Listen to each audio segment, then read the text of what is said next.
Hello everyone, I am Niels, the co-founder of the cold emailing platform Emalia, and I'm going to show you how the platform works. So this is the main dashboard of Emalia when you can have a look at all your campaign and the main statistic of each. So now I only have campaign in draft, but you have different color code when the campaign is running, when the campaign is in pause or finish. And then everything you need to set up is inside the campaign. You don't have settings everywhere hidden. Everything is in the campaign. So you click on one campaign. Let's take this one. You have the general setting, the campaign name, the geographical zone, the sending days, the hours. Then there is two things important here to understand. It's maximum new contact to reach by day. It's different from the daily email limits because what will happen if you have many steps in your campaign, many follow-ups, and many contacts. So the first day we will send 50 email of the first step to the first 50 contacts. But few days later, when you send the follow-ups, you send 50 follow-ups and also 50 first step to 50 new contacts. So according to the number of steps and the number of contacts you have in your campaign, be sure to don't start here too high. For when they all accumulate, you don't reach more than 100 or 150 per day. Even if there is the daily email limits, 500 it's too much, of course. So this is a security, but it's not good to reach this limit because we will have to delay some follow-ups or some new emails. So it's better to be sure here to not start too high. Then, of course, the email, they will be sent during the day.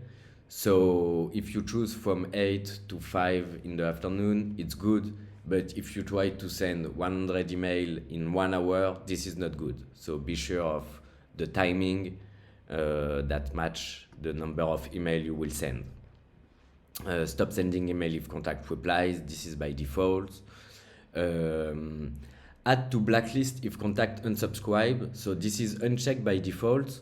But if you do outreach only for your company, you should check this box, because if the prospects click on the unsubscribe link, if you choose to add the unsubscribe link in your email, if this is unchecked, the contacts will only unsubscribe for this sequence. But if you add this contact on another campaign, it will be reached again. So don't forget to activate this if you are not an agency and you do outreach only for yourself. And at the beginning, the blacklist is here. If you want to add the domain name of email address of people who are already your clients, you can add it here. Then it will be automatically filled if you have checked this box with the people who unsubscribe. Then the sender settings. So up at the beginning, it's like this.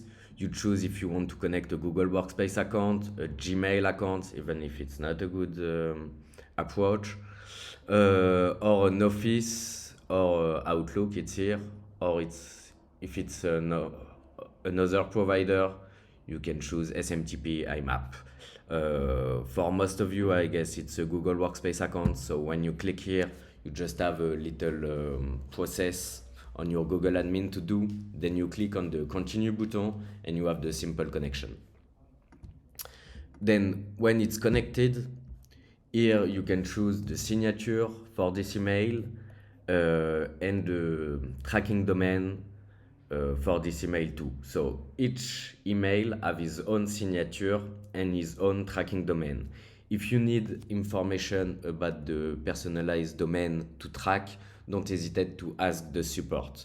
But basically, you go where you have your domain name, you go on the DNS zone, you create a CNAME, so it's a subdomain, you call it tracking. For example, you set the target as emilia.link.dat, and then you add tracking that your domain here.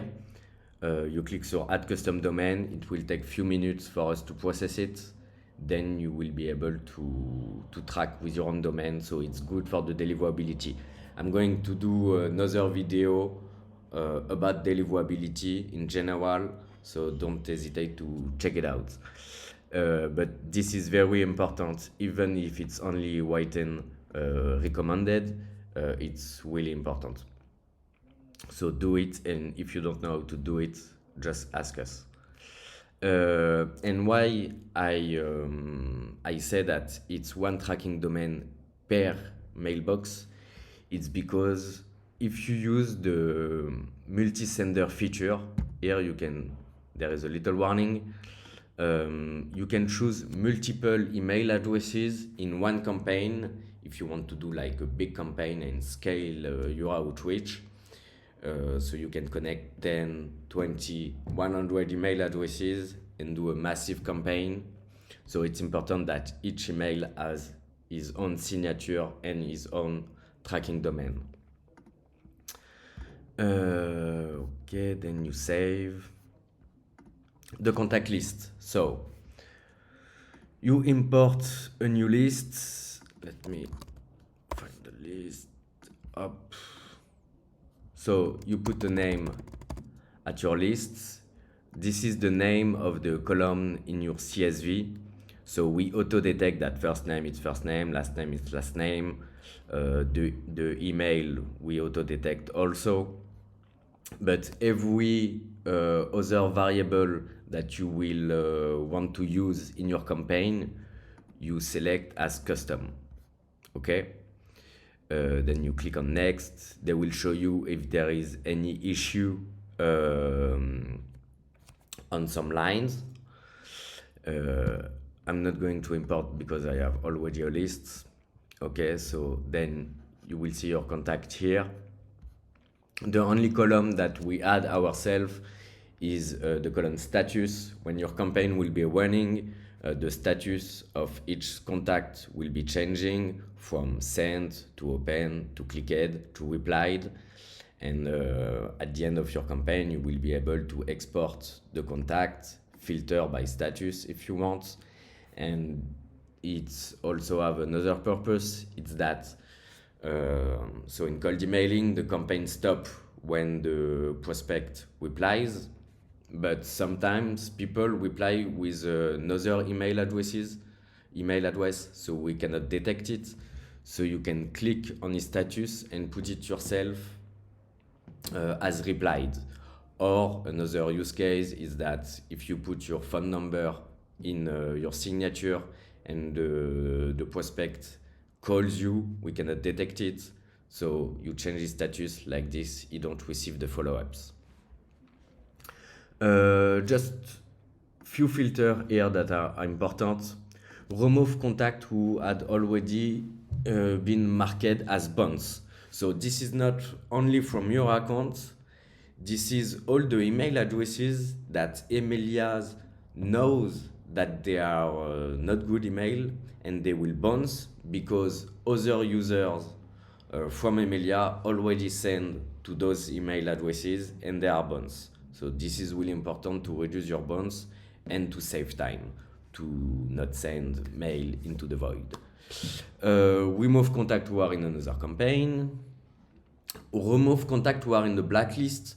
So this is like a pre-check, but of course we will never send email to people who are in your blacklist, but this is just for you to filter it, to know exactly how many email you will really send. Okay, so the contact list is good. Then you write your email sequence. So this is up. This was for another video when I show bad practices. You write your email, you add your variables. Don't forget to save every time you do a change, even if there is like an auto saving. You write your different steps. So sorry, it was in French. I am the subject. Okay, so when you have the step 2, if you don't write into the subject, we will take the subject from the previous email, but of course you can rewrite over it. And in the option here, you can even choose, so this is check by default, but you can choose to don't show the history of previous email and consider this email like a standalone email. And you can even choose, if you need to be creative in your email sequence, you can choose that a special step is sent from another sender.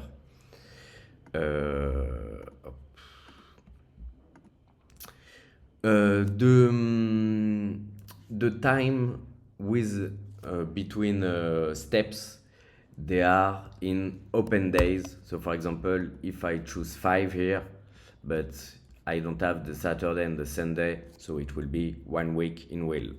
But if you do Saturday and Sunday, it will be 5 real days.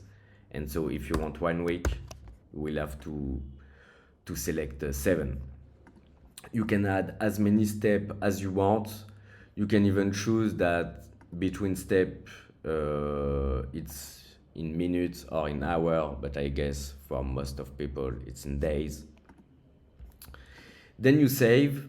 You can test your email here to be sure that you put the good variables. You have the spin text. I don't know if you know about it. There will be a video about that, and we have an article on Emelia's Hub. It's, for example, hello, and another way in English. Let's put it in French for now.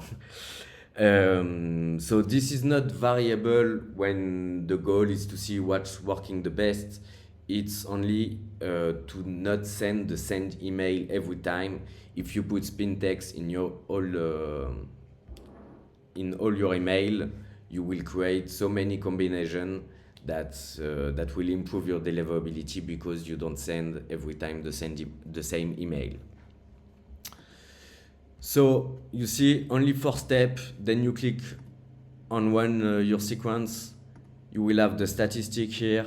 When the campaign is running, you have the sub-statistics step by step. You will be able to see who replied to the step 2, who clicked on the step 3, etc., etc. And on each statistic, you will be able to click to have the full details. And then that's it. And you can have the dark mode if you prefer. I hope this video was helpful for you. If you have any question, you can ask it in the comments, or you can ask directly on the platform. So let me know if you need something else. Have a great day.